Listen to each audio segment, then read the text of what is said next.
Assalamualaikum warahmatullahi wabarakatuh. Perkenalkan, nama saya Muhammad Rizal Madani dengan akhiran NIM 0138. Saya merupakan mahasiswa Prodi Manajemen Fakultas Ekonomi dan saya berasal dari kelas E pada mata kuliah Bank dan Lembaga Non-Keuangan. Di sini saya akan menjawab beberapa pertanyaan dari penugasan UTS pada semester 2 ini. Pertanyaan yang pertama yaitu mengapa sebuah negara perlu memiliki sebuah lembaga keuangan. Jadi perlu diketahui bahwa setiap negara pasti memiliki lembaga keuangan, baik lembaga keuangan itu berupa bank ataupun lembaga keuangan yang sifatnya non-bank. Nah, jadi kenapa sih setiap negara itu harus memiliki lembaga keuangan? Salah satunya karena lembaga keuangan ini memiliki peran yang sangat penting dalam suatu negara tersebut. Yang pertama yaitu lembaga keuangan itu menjadi intermediasi keuangan. Jadi lembaga keuangan ini berperan dalam memfasilitasi antara individu atau kelompok yang memiliki kelebihan dana dengan individu atau kelompok yang memiliki kekurangan dana. Nah, sehingga dari intermediasi ini terciptalah mobilisasi keuangan antara tabungan dari orang-orang yang memiliki kelebihan dana dengan orang-orang yang butuh pinjaman dana untuk usaha mereka. Selain itu, lembaga keuangan juga menyediakan beberapa produk yang tentunya sangat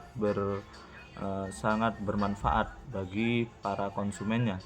Salah satunya seperti asuransi, sehingga resiko keuangan mereka dapat terlindungi dengan adanya lembaga keuangan.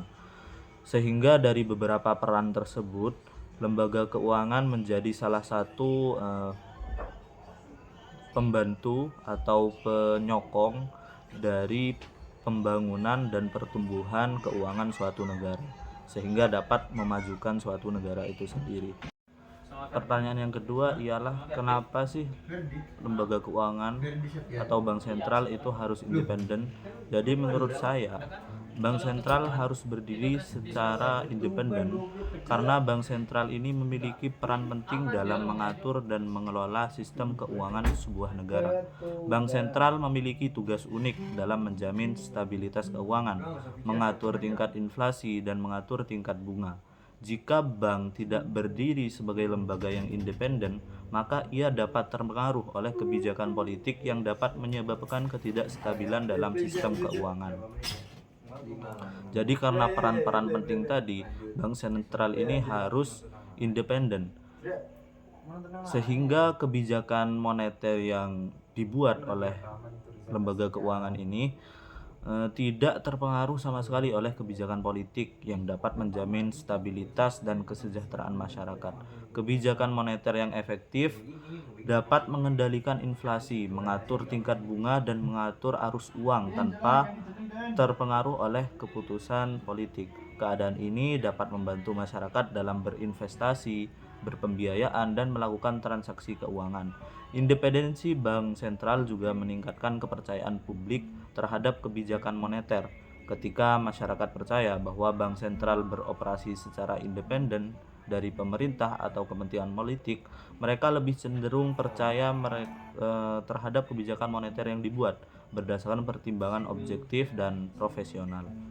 Bank sentral yang independen juga akan lebih mampu menjaga stabilitas keuangan dan merespons perubahan kondisi ekonomi tanpa terlalu terpengaruh oleh tekanan dari pihak-pihak eksternal seperti pemerintah ataupun lembaga keuangan besar.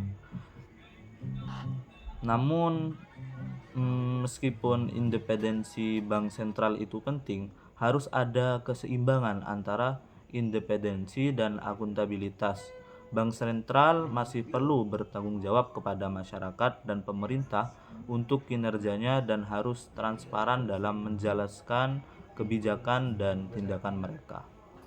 Pertanyaan yang ketiga yaitu mengapa lembaga keuangan itu harus diawasi oleh beberapa lembaga di Indonesia.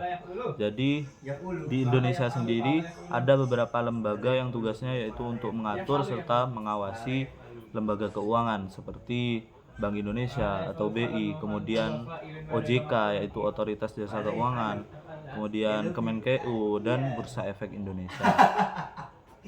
Nah, lembaga keuangan ini perlu diatur dan diawasi oleh beberapa alasan. Yang pertama yaitu untuk sebagai perlindungan konsumen. Regulasi dan pengawasan diperlukan untuk melindungi kepentingan konsumen.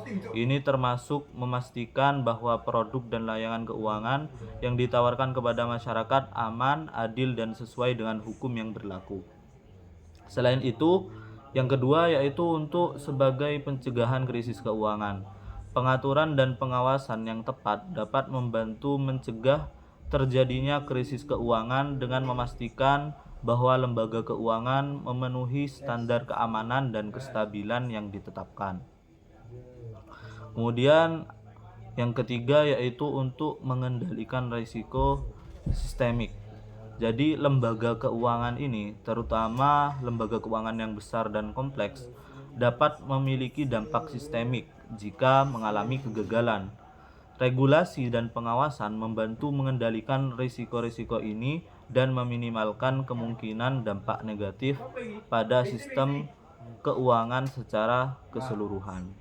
Kemudian yang keempat yaitu alasan yang keempat yaitu untuk mendorong transparansi dan integritas. Pengaturan dan pengawasan dapat mendorong transparansi dan integritas dalam operasi lembaga keuangan sehingga mencegah praktik-praktik yang merugikan atau tidak etis. Jadi dari beberapa alasan tersebut, lembaga keuangan harus tetap diatur dan diawasi oleh beberapa lembaga tadi. Baik, kemudian soal yang nomor 4 yaitu kelebihan kekurangan dari bank konvensional, bank syariah, kemudian BBR konvensional dan BBR syariah. Jadi beberapa bank tadi tetap memiliki kelebihan namun juga masih memiliki kekurangan. Yang pertama yaitu dari bank konvensional. Bank konvensional ini memiliki kelebihan yaitu mengedepankan stabilitas, kemudian mengedepankan kekuatan pasar dan kemampuan untuk menyediakan berbagai produk dan jasa perbankan. Namun masih memiliki kekurangan yaitu tidak mengikuti prinsip-prinsip syariah yang mempengaruhi bagian dari masyarakat yang menginginkan produk dan jasa perbankan yang sesuai dengan syariah. Artinya bank konvensional ini tidak untuk orang-orang yang ingin bersyariah dalam keuangannya. Kemudian yang kedua, bank syariah. Bank syariah ini memiliki kelebihan yaitu mengikuti prinsip-prinsip syariah yang membuatnya lebih sesuai dengan keinginan masyarakat dan menginginkan produk dan jasa perbankan yang sesuai dengan syariah. Dan ini juga sangat sesuai dengan penduduk Indonesia yang mayoritasnya adalah beragama Islam.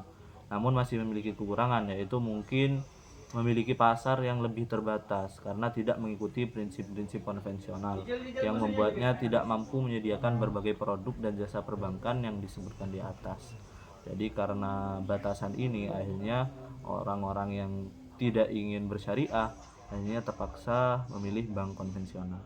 Kemudian yang ketiga, BPR konvensional ini memiliki kelebihan yaitu selalu mengedepankan kekuatan lokal yang membuatnya lebih sesuai dengan keinginan masyarakat yang membutuhkan layanan perbankan yang lebih dekat dengan rumah.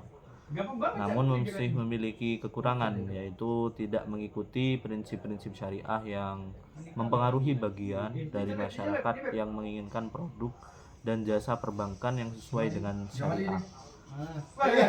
Kemudian BPR syariah. BPR syariah ini memiliki kelebihan yang sama dengan bank syariah yaitu mengikuti prinsip-prinsip syariah yang membuatnya lebih sesuai dengan keinginan masyarakat yang menginginkan produk dan jasa perbankan yang sesuai dengan syariah, namun juga memiliki kekurangan karena keterbatasan itu akhirnya menjadikan BBR syariah ini lebih terbatas karena tidak mengikuti prinsip-prinsip konvensional yang membuatnya tidak mampu menyediakan berbagai produk dan jasa perbankan yang disebutkan tadi.